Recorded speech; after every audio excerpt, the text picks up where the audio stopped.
Damn, I wish I could play guitar. I play a mean air guitar.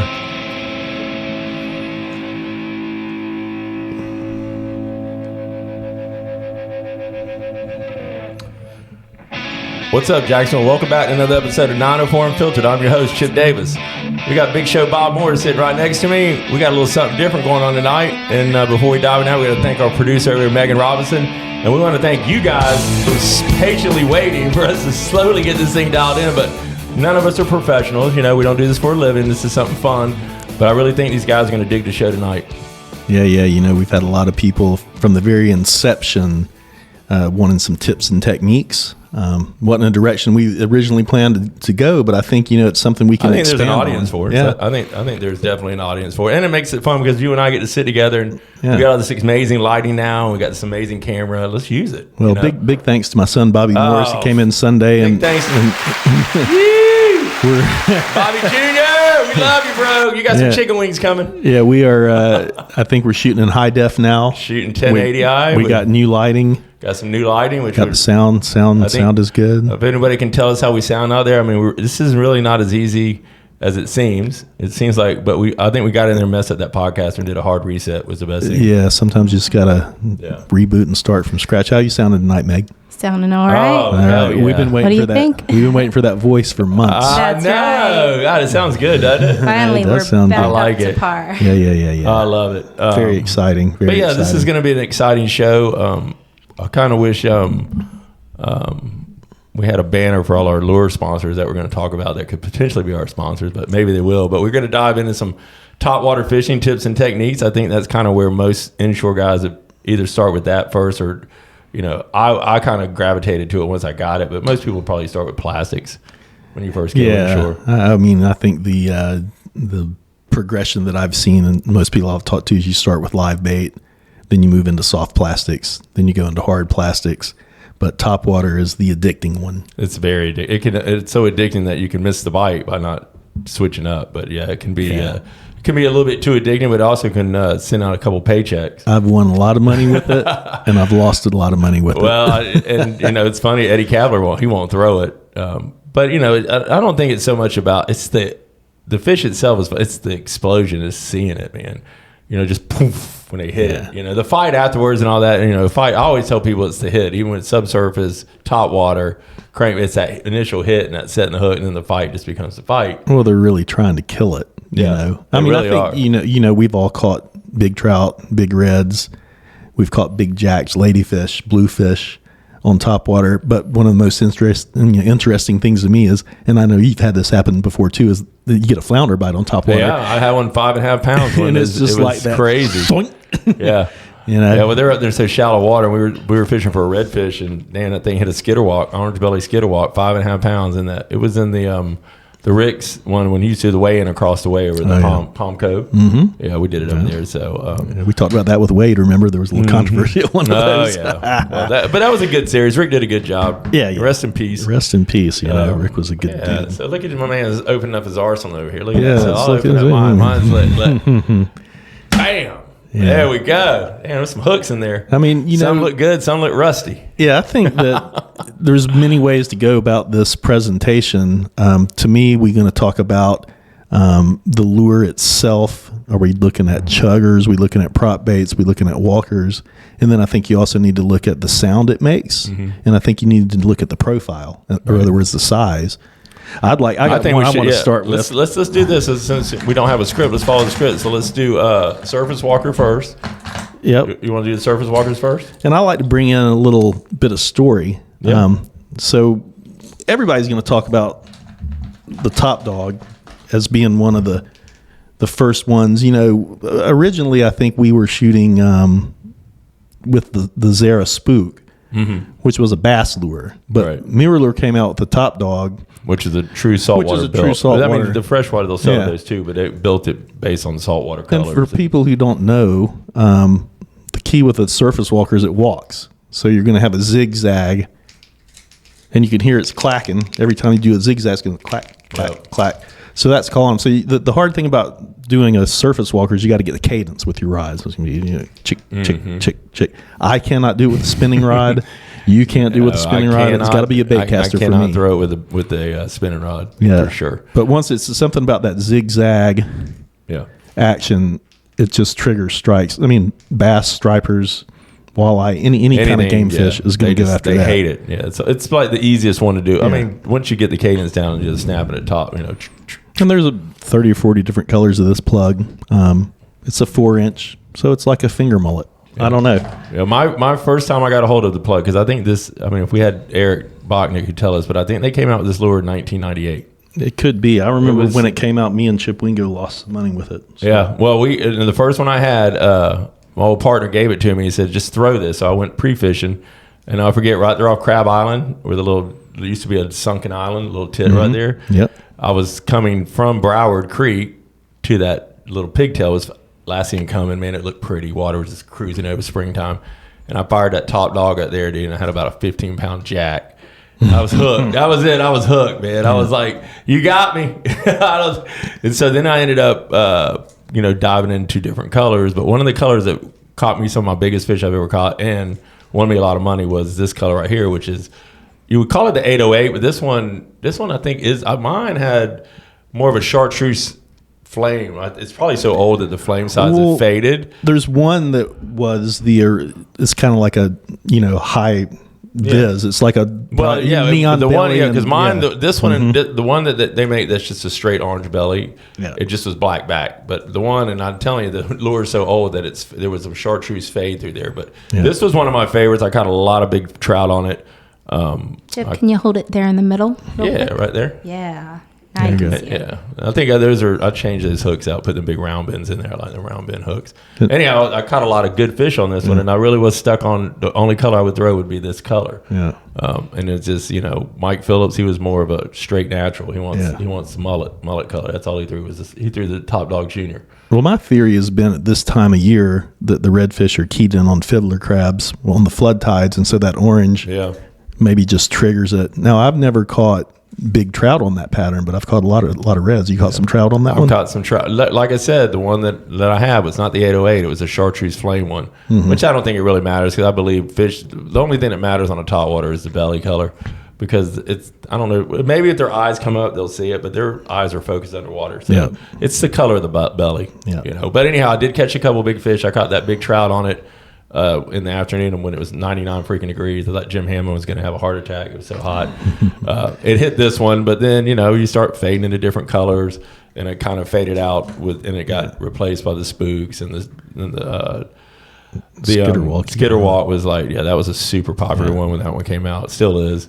Well, first thing prior to the Top Dog, this was a mirror lure that came out. And I don't even remember the number. I've got a couple of them left. You can see it's got a lead weight back here. Oh, wow. So this profile in the water is like, where a top dog's going to sit, horizontal, this is going to sink like this.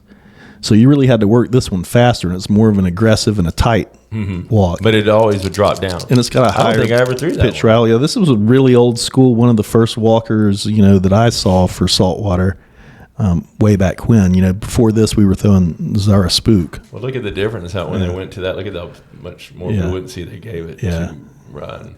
But I've had people, redfish guys will say, they want that ass in sinking because it's easier for the fish to get. Right. Because redfish isn't built to surface feed, So there's a theory to that. But that's a classic. Yeah, that's a good one. It's a mullet color one. But yeah, so we did the Top Dog, and then about that same time, because we won that year when Mike brought out. There's the one little story. Tell them the story. You want to break out on this, and now this is going to be a spitting image, which is a head and bait. Now look at that. That's a smaller profile. When I look at this, I think a bass guy's going to say that's a shad. I'm going to say it's a pogie here in the river. Yep, a greenie pogie. But, there again, this is just a little tighter. It's a little bit squirrely, kind of crazy. It spits a little bit. It doesn't have a perfect walk like you would have on the spooks and all that, but it's displacing water, and and then when it stops, it drops. It's a tail sinker. Now, what we're going to talk about with the spitting image is Chip's got a story about this. Yeah. Put a big paycheck in his pocket. So tell us a little bit about that. So let me see that thing. Yeah, bring back some memories. Yeah. So anyhow, we were fishing the Redfish Tour Championship, that 3-day championship, and Mike was on a pattern with this lure. Mike Phillips, Bill Dance, he had to go to Walmart to get him. because he wanted the freshwater color because they had a saltwater pattern too. But he loved this. This is like the high back shine. Oh, it's a shad, a gizzard shad or whatever. So we were throwing this. So on the first day, we caught a few fish on it, and when Mike was throwing that inline spinnerbait, we kind of went on the spinnerbait. It was still kind of like, just coming out prototype thing he was throwing. And but then we got to day 3, and we got back there in the backcountry and by Fort Caroline on that oyster bed, man. And we got in. We had a 191 Cayman, right? And we got in there. It was the tide wasn't going to get right at about 1, and so we already had a kicker fish in the boat, like a 7 something that we caught it in clapboard that morning on first thing coming. Mike actually caught that one on a tube jig. Wow. Yeah, so we got that one, and so then we moved in the cove, and it was just the lure kind of looked like this when we started, and then when we got done, we caught so many redfish that day that it grinded. I mean, they weren't oysters; these are top ones. Because I pulled it out of the fish's mouth a lot because I did a lot of netting that day. Yeah, I have to admit I was net boy. So it's a team effort, but Mike was on fire for that whole 3 days. I mean, he pretty much carried us. I think on the final day I did get our second fish early on in clapboard on a spook, but I didn't do much damage because I just kept sticking with what I was throwing, and Mike was throwing this because I was throwing opposite of him. I didn't have one of these, or we were throwing a spinnerbait, but I just mostly threw the top dog. Now, when he got that famous sequence shot by the photographer, on that lure? That was on this lure. Yeah, it was right there. The guy lived right there in one of them houses right there. Before you make the run, you start going left to right. Yep. Or right to left, and you're moving that way instead of coming down from Crab Island or Snag Isle or whatever it is. This guy paddled up, and he was in it was a traditional like a paddle boat. And he said, "Hey, what are you guys doing?" And he says, "You got a cameraman in the boat because everybody that day had a cameraman in the boat."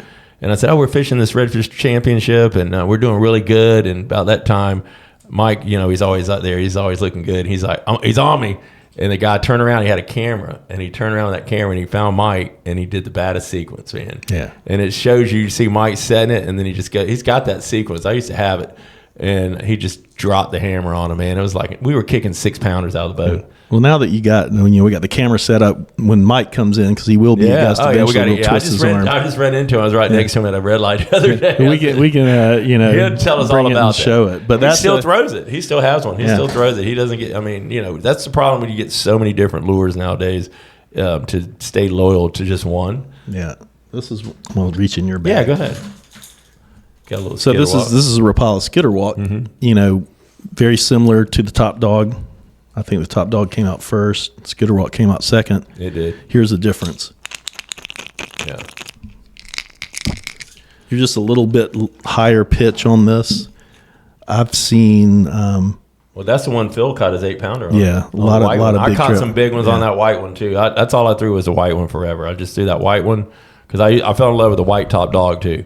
Yeah, but Chuck Dellinger, my partner forever, I've seen him just whack some big trout on this and reds. A lot of people went from the Top Dog they became skitter walk people. I've always stuck with the Top Dog. You know what I like about the skitter walk though? It works better in the wind. Yeah. Okay, if you get a little chop on it, 5 to 10 miles an hour, and your bank now is not glassy anymore, and it just got a little more of a ripple, this thing will still cut through that soft. I'm not talking about 20 knot winds, but just where the Top Dog seems like it'll drown out. Yeah. And then talk about profile. Then we're going to go hold that up beside me. It's so big. Well, no, the skitter. just for compare. That's kind of like it's it is so big. Yeah. Oh, Bob, there you go. So you can see she's so big. Bob. Damn, you scared me. Wow. This is the Super Spook by Hedden. Look at how beat up this thing is. Yeah. That's the one you were throwing when you lost that big trout with me. Now this to me is not quite as good in choppy conditions. Right. But the thing about the Super Spook you can do is you can really slow down your retrieve, and this thing will move a long way. So you can get a nice wide. It's got a big dome. It's a nasty big fish killer. And if you really, get your cadence down, you can almost get this thing to sort of sit in the strike zone a lot longer than these other ones because it is, so wide, and the first time I got on some good fish with that one, I went up to Simpsons Creek. Yeah. And I was in Simpsons, and I was throwing that blue shad, the blue gizzard shad one they have. Yeah. God, man, I would just remember right there where you go in all them 2 turns coming in from Fort George. I just whacked a big trout that day. I mean, it was, I fell in love with that lure that day. Yeah, the year we won the Premier Trout Tournament, Chuck caught our fish on this. Nice. And this was his go-to. The speckled trout one?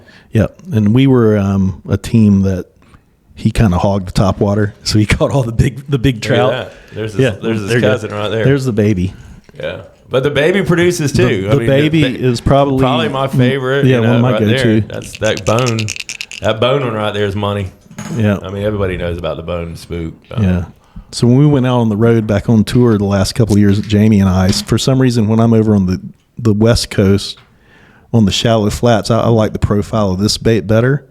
I sometimes feel that this is too big, a 4-inch. You think because of the clear water? It's just in my head because I know guys are catching them on big baits. But to me, this is a little bit softer landing. It still casts like a country mile. Oh yeah. But I just like it. Jamie Havard, my partner, he was a big junior spook guy, and he would catch a lot of fish. And I'm like, well, I'm going to get some of those, and so that was the way I went. Other thing you got to look in here is even go down a little bit smaller.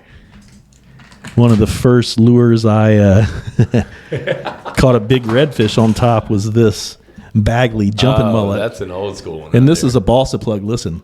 No rattle. Silent assassin. So sometimes, you might want to get into a more finesse pattern on topwater and go with something balsa, that doesn't have the knock in it. Yeah, that balsa wood it floats high. Didn't they have a subsurface too? They probably that did. Bagley's? That's next week. Yeah. Oh, I know. But they had something similar to that. It looked similar to that. It was like a sinking mullet. There's a top pup. And smaller top dog. So the top dog comes in 3 sizes. I don't know if we can. Forgot about the she dog. Yeah, there's the big one. The top dog. There's she dog. And the pup. Oh. So a lot of times you want to look and. That's a good one right there, that white one. Yeah, kind of match the hatch. Right. If there's 3-inch mullet in the river, you want to throw the 3-inch bait. Right. I like throwing the big ones in the fall and early spring. Mm-hmm. Like in the wintertime, even though we talked about you can throw it year round, I believe wintertime I would scale it back. I don't know if I could charge in top water if I was going to still throw it, with some of the bigger baits. But springtime, definitely, I don't throw anything small in the spring. Yeah, this is the Miro mullet. And I remember Pat Stinson, rest in peace, when this came out, he's like, Bob, he gave me a couple of tries. Like, the thing about this is if you've got that really, if you're finding they're not sticking on the big baits, maybe throw this, they can suck it in a little better, and it's there again, it has no rattle. It's got a very muted rattle, right? But he's like, this is real calm conditions. It's kind of shaped like a Catch 2000, but it's the Miro mullet. It's a floater surface walker. Here's one you forgot about, Bob. The boys, Walt and those guys love this one. Oh yeah, the one knocker. Yeah, that's a nasty one right there too. So to me, that's akin to, you got your super spook, right? So you'd have your big top dog, and you'd have your top dog junior. This is kind of like the spook junior, right? And then the little one, right? But yeah, those three like bam, bam, bam. Yeah. Like you have the big one, then you got the one knocker, spook junior, and then they have the rattling spook too. I've got some good ones on that. So. And show that the front of that bait. See how the eye is kind of riding higher than on this. Because it's sitting, they tend to drop. But those are good baits. And that one knocker is real popular in Texas. That's where it kind of really exploded out there. And if I'm going to tell people one thing to do is learn to tie a loop knot for your surface walkers, because you want the hinge, Yeah. And a good buddy of mine, Mike Hayes, he was real big in the Florida lure anglers, and he told me, he's like, next time you're watching the Jags game, just get a spool of 25-pound mono and just sit there while you're watching the game and train yourself on these knots. And that's what I did. But I only throw 3 knots. I'm uni knot, I'm the loop knot, and I'm the uni to uni. I mean, I think if you're doing, you don't throw the Palomar. You ever throw the Palomar? No. I've always liked I have, Palomar. But to me, once I got the uni, where I learned how to get my loop knot and all that on the back of the packaging for mirror lure. It's like some people double wrap it. I've always just did one single wrap. Maybe we'll do that one night. We'll tie some knots, get somewhere you can make. But you could also, Chuck did this in a lot of his baits, is he would just put a split ring on the front. Mm-hmm. Now, the mirror mullet comes rigged with split ring, but that just still gives it just a little bit more wobble in action. Yeah, if you're not going to put a loop knot, I would suggest you use the split ring. Because the lure's not going to move quite as nicely if you're tied directly to. And, one thing I find out when people throw top water with a spinning rod, they'll have a lot of times they'll get when it's casting, just because of the way it's coming off the spinning rod, you'll tend to catch the line if you just go straight braid. Right. So that's why the fluoro is important on the spinning rod. Just watching my buddies, I go, why do you keep filing up? And they're like, oh, you're just straight braid. So it'll tend to catch that front hook. You cannot throw straight braid on a walker. No. I mean, people do. I mean, my buddy Chip Ramchek used to. Yeah, but he would get hung up, but he'd catch fish just to prove it to me. Yeah. So they'll hit this too. You know, I'm beating you 30-0, and I've got plenty of the same lure I'm throwing, but you're too damn stubborn. You won't change. They'll hit this too. So on my walkers, I usually go with a 25-pound mono because I like mono because it floats. If you put on the floor, it's going to pull the nose of the lure down a little bit. Now, some lures you might want that to happen with. I throw fluoro exclusively on subsurface and sinking plugs, but for my surface walkers, I like and I like a thicker mono because I just want it to be a little stiff.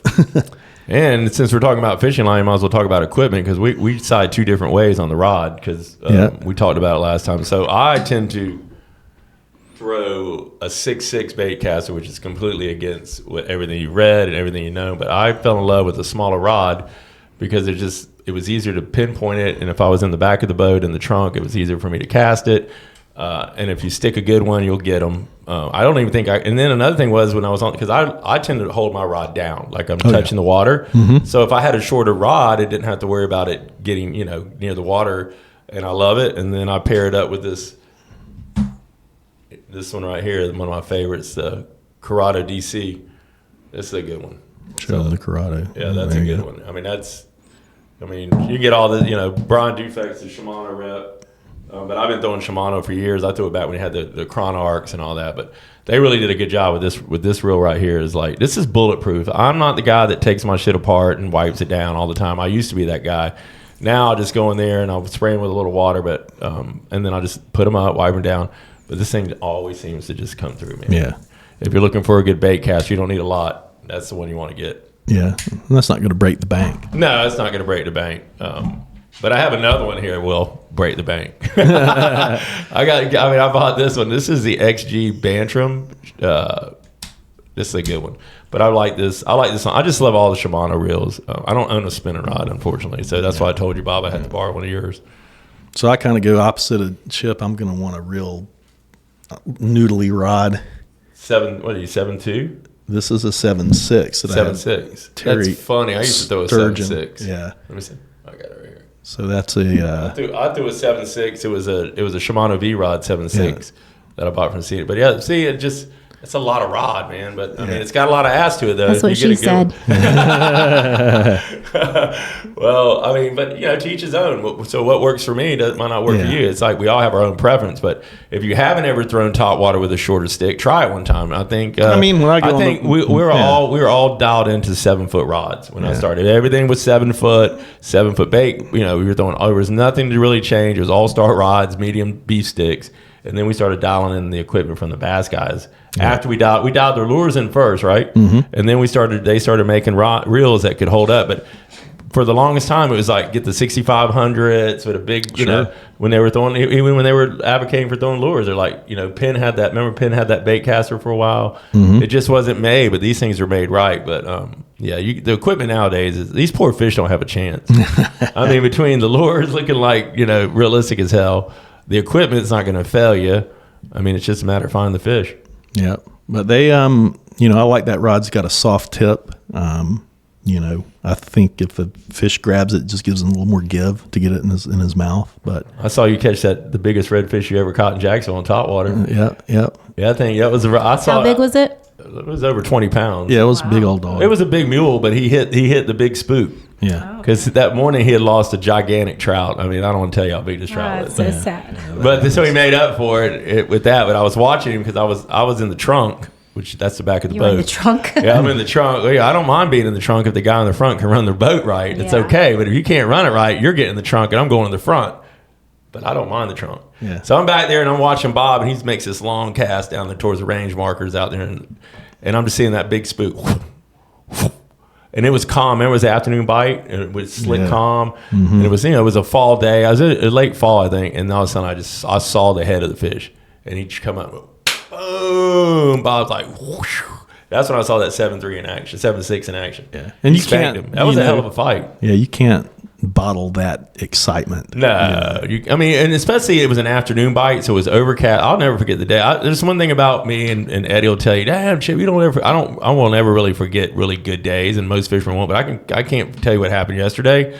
But I can tell you, I remember when Bob hit that fish. I remember the conditions because we rolled out to the wall. It was high water, and it was just like wasn't really moving in the cove anymore. And we just went out there and we just set up perfectly. And you made that long cast of that big spook, and that redfish just inhaled. It was a good time. I'm glad I got to net it. It was a big fish. Yeah, it's the first time we'd fished together. In I think it really 25 was. years. Yeah, and then it was like, hey, we had a good time. Flat blister. Everywhere we went, man. That's what I turned you on to the soft dine. Yep. I showed you a little bit about the soft dine. So we'll talk about that when we get in the subsurface. But I was glad I was there to net Bob's biggest redfish. And then right then and there, I was like, Bob, we need to fish more together. Yeah. Which now I'm really going to fish with him because I don't have a boat. We still have to take our group picture. Yes, we do. We got to get it. God bless anybody that's out there fishing in these conditions. If you're not going at night, it's hot, man. I mean, it's early morning or it's at night. Yeah. So we look in Chip's box over here, and all we have are walking plugs. Yeah. So I know that's what you go to, but I'm going to go off to some other stuff because I like lots of different kinds of topwaters. Walt said something about show us that your prop bait. This is the heading, the spook. You got spooks over there. You got one knockers. You got the junior. Same profile. Just put some props on They it. put some big ass props on that thing. I watch shows on peacock bass fishing. They're throwing those big twin prop baits, and I'm like, man, that looks like something that would work for a big trout. So I started throwing prop baits a long time ago, and I've had some tremendous success. I don't think a lot of people throw them. They're a pain in the ass. I mean, they catch the wind. That's going to catch the wind. They're not always as heavy. It's a spinning rod lure. Yeah, it really is because you can snap it. And you might want to consider a little short, fluorocarbon on this, a stiff piece of fluoro, because it doesn't get wrapped around the blade, the prop. But something to me says this is running in a straight line. And I think sometimes they can get that easier than something that's walking all around, So if they key in on it, they're going to grab it. But, you can run this thing and it just makes that good deep. If you're working it right, it's a long pull of the rod, a long sweep. You might be moving it like you want that bubble trail too. And it goes, yeah, you want that bubble trail and then high pitch rattle. I've caught some good fish on that. Well, we'll talk about that Matt Mirror lure prop bait. I've caught some good ones on. Yeah. And then this is an old schooler. Johnny Rattler. That everybody knows. Johnny. Can you see that, Megan? Show them the bottom of it, Bob. I can see it. Yeah. Hold it like that. It's like concaved. Yeah, so this is all spitting water. It wasn't the prettiest pull because you didn't get you weren't going to get that direct, perfect. But what it does, it displaces, once again, water and then prop, and it's an ugly bait, and damn, it's got a million rattles. Yeah. That's why they call it Johnny Rattler. It's probably got 4 or 5 beads in it. Yeah, but this loud. thing... When's the last time you do that, Bob? The story for Johnny for me is me and Jamie were in a lure club tournament way back in the good old days, and it was, I think, a 5 trout format. My third cast of the morning, I got one over 6 pounds on this, and we looked at each other like, we're going to win this bitch. And we ended up with 4 trout. We didn't get our limit. So you couldn't. 4 don't beat 5. Yeah, 4 don't beat 5 in the club. So, but damn, you couldn't get one more trout, Bob. Yeah, that's my Johnny story. But Johnny, is I don't even know if they still make them. I don't think they do. But this was hell of a... I'd say hold on to that. But I mean, something like this, all you got to do is replace the hooks. But you look at this thing, old Johnny. It's won some money for me. Man, I'll tell you. I think Chris Holman used to like to throw that bait a lot, I'm sure. Elmer Hartley. Some of the pioneers of tournament fishing. This was one of the ones. Just That's something a little different. You got my mirror lure one in there? We'll get to the mirror lure, yep. I think so. I'm gonna break this out because this goes Give back. me some applause, Maggie. Yeah, Bobby. Woo! Bring it on home, Bobby. Bass, Devil's Horse. Devil's Horse. That's a good one. Devil's Horse. Look at that. Yeah, that's a really good one. Smaller I don't props. throw that anymore. Yeah, that's a good. Is it balsa too? Yeah, it's balsa. Yeah, it's not plastic. So that's a, good. That's a really good one. That one that's a big bass lure too. A lot of monster bass caught off that. Raymond McCauley, I think he's got a 14-pound bass. He got off that down in Orlando, one of the lakes down there. But yeah, that's got a lot of history to it. Yeah, but as a kid, this was the first topwater I threw. Period. To catch largemouth on. So the old Devil's Horse works for trout and reds too. Yeah, it does. If you really want to go hog hunting, that's a high roller. You got anything off that, Bob? I've had, sometimes, how it is trout fishing. Mm-hmm.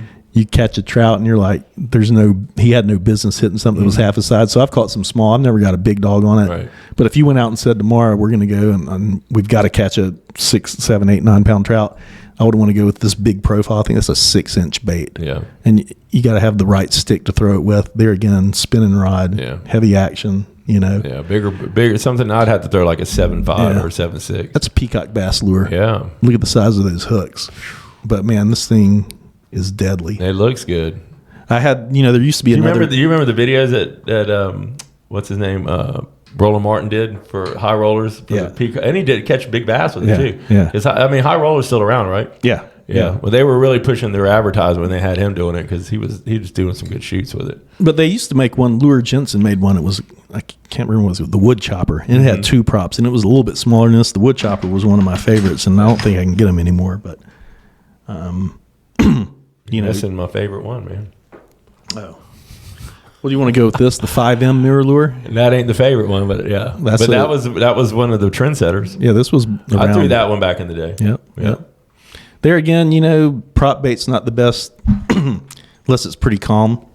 Right. I wouldn't throw it in the wind. Get you a sip of water there, Bob. I think this is choking over here. This is what Chip wants to talk about. And I know this one right here. This is the Chip Wingo turned me on this bait. Yep. So there it is right there. So it's a double prop, but what I do differently is I take the front prop off, which a lot of people do, But Wingo called me one day and he told me about this monster day he had in the ditch, throwing this little plug. So I moseyed my way up to strike zone or CNH at the time. I don't remember when, and got it. And then he told me to take the front prop off, and I did. But this is a good bait because it looks a lot like a pogey. It looks like a greenie. It matches the hatch a lot. So that, and I tended to throw prop baits in the spring. Mm-hmm. I like them in the spring. Early spring, I always had a lot of good luck on these. But that's a good one. That's a good color too. When we've traveled on the tour the last couple of years, Jamie, this is his go-to. He's always got this tied on. He catches a lot of fish, and it's like there again. Smaller. It's a confidence bait for him. Then smaller profile, but it lands a little softer. When you're fishing in like a foot or less, you don't want that big ass spook. No, you don't blow them out. Yeah, you blow them out. So this has been always. And one thing about Topwaters is everybody knows is it's a search bait. Mm-hmm. So you're covering so much water. Yeah. It's like you could literally get a cast on your first twitch, or you could get one right by the boat. With that, they'll follow that. With any of them. Yeah, that's true. Anything we're showing, so that's... I caught a good one on that one down there at Exchange Island on the outgoing one morning. Rampa Chet was doing. He was about 6.5 pounds. It was a nasty, beat up old fish, ugly. Yeah. She didn't want nothing to do with that thing. She ate it alive. Just come out of the water. What we got here? Mr. Chicken Pit's favorite lure. Yeah, here's a Frank Gregg I special. wonder if he got that big. You said big red he had the other day? I did. 20, 30-inch red. Yeah. That's a whopper plopper. Now, this is the newest thing I've seen in the last few years that was kind of innovative. Yeah. And, you watch the bass guys, they'll just straight reel this bitch in like a buzz bait. Yeah. But you can work it like a, traditional prop bait. And it throws a mile. Yeah, there again, straight pull. So I think you get more hook sets. I think Frank Gregg's got more fish on that bait because I threw it for a little bit, but if I'm not getting anything, you can't get confident on it. Right? You got to. I remember how I got confident on the spinner bait. I got confident on West Chicken Pit back in the day. I went in there with the spinner bait and I was like, okay, does this shit work? And every point I hit, man, I was smashing them off those points. But those are the good old days. So that's kind of covered, but here's going to be my most durable. Oh boy, chug. It's a chug bug. That is a great bait. Now, why is this my most durable? Because it works in calm waters and wind, and it works in 2-foot chop. Mm-hmm. Is equally, this thing's beat to hell. And I think that's a spinning rod lure too. Yeah, I can throw it on a bait caster. It doesn't really. I just found that getting that pot. My father-in-law loved that bait. It's got lots of rattles. He liked the smaller one. If you make a smaller version of it too. If you want it to run straight, I tie direct uni knot. But you can make this bait walk the dog. Yeah. If you tie a loop knot and just work it with the same. And listen cadence. to it. It's just full of rattles. Yeah. It's a good bait. It's the loudest one there. Yeah. Yeah. It comes with some noise and it makes it. If you just imagine if you have the snap just right on it, it'll get that perfect. Yeah. It'll go right, and you hit it right with that. Let it sit. Yeah. I've had more fish hit it once you get that. People want to keep bringing it and bringing it. Right. If you get one good sonic where it's like boom, Well, that's the thing is is let it sit and they will come. it sits horizontal, but it's got this feather tied. Oh, so yeah. that starts wobbling around at rest. And that could be just what it takes to trigger the strike. Yeah. But the chug bug, oh my God. We've talked about Wingo before. We've talked about Wingo a lot. I love Chip. I think hope Chip listens to this one. I'll send it to him. I think the year that we, our last tournament together was that IFT championship. When he quit on you. And He didn't quit. He quit the tournament game for a second. He needed to take a break. This was you want to talk about Topwater, your hero or zero. Yeah. And we were fishing some, rock jetty structure and throwing it across the rocks and pulling over. And Remember, it was raining that day. It rained was all nasty. Day. It was cold. And we probably I think we had either 2 or 3. And you've been fishing long enough. You can tell when you've got a big trout bite. You can see it. And the fish were just hitting on the wrong side of the rocks and were pulling us down. I had one on this, and he had one on the white top dog. And he's like, I can't believe, we've lost these fish. It's just like Chip Wingo's, he was heartbroken at the boat ramp. Yeah. But, the tournament fishing will, there's a lot of people that just want to throw their shit down and not come back. It's very frustrating. Well, the first ever IFA Redfish Tour was in 2000 in Jacksonville, and that was right after, shortly after Top Dog comes out, and me and Chip, we were addicted to it, so we both threw the damn thing all day long and had multiple blow-ups, nothing sticking. Now I would have never done that. I would have said, okay, you throw Topwater, I'm going to throw something else. Right. But that was the one that Romika won. Yep. And that was the year that you guys won the championship. Yeah, so. I think we got that. We had a rough day that day too. That's when Mike had that big red on the hobo that he didn't sharpen the night before. He was like, "Oh, it's fine." I was like, "Dude, this thing's dull." I think we ended up in 8th place or 9th or something like that. But we had it. But Romika won it. It was a good one. But that was Topwater's heartbreak. There's your junior. There's a junior. That's a good color too. This is my wife's favorite. She loves that, doesn't she? I can put her on this thing, and she's not getting hung up, and she has flat out worn me out more than once on this big boy. It's just a smaller bait, easy to throw. My father-in-law loved the red and white one. He caught his biggest trout. Yeah. This one's fresh out of the box. It's not even rusted or nothing. It's clean. So would you throw Topwater right now this time of the year? Mirror lure. Oh yeah. Last lure I've got to talk about. This is their. I think that was Jim Hammond's, one of his favorite. Well, this has not been out that long. I don't know. No, that one there was a what was that, Provoker? Okay. You don't have the Provoker? Yeah, the Provoker was a subsurface. We'll talk about that next time. But there again, this has got a little bit bigger profile but smaller than the chug bug. That big chug bug is like a 5-inch bait. Yeah. So that's big fish, big bait. But if you just want to go try to catch fish and not discriminate on the size, go with this one. Mirror prop. And the good thing about mirror lures, they're built for saltwater, got good hooks, good split rings, Yeah, Mirror Lure makes a lot of great products. I remember fishing against Eric for a long time. Yeah. He's a good fisherman. Well, I'll tell you a mirror lure story. I was just got a call night before last from my buddy Rick Stinson from Strike Zone. And, his dad, Pat, was the one that did all the marketing for Mirror Lure for years. And he's like, hey, I want to come by the house. And he had cleaned out the garage and brought me Oh, no kidding? Yeah, I'm about to tear up. He brought me a box of some stuff from his dad. So I've got some prototypes that he gave me and just a real nice bag. Pat I think him and Donald won the very first, that Rick's or something. Yeah, that was that first IFT, the Scott Aston. Yeah, they won it down there at the wall. Yeah. Oh, yeah, that's when he was giving away that boat. Yeah. Pat was he was an intense angler, tournament angler too. Yeah. And he was a really good fisherman. I know when Eddie fishes with him a lot, he got really close to Pat. Yeah. He would always tell Eddie, don't net the fish, if you get a big one. And I don't know how Eddie's, bringing over these 8-pound fish with just a boga. Well, you want to talk about, Megan being a photography person. This dude had the Pelican case that was like this big and probably, tens of thousands of dollars worth of stuff in it.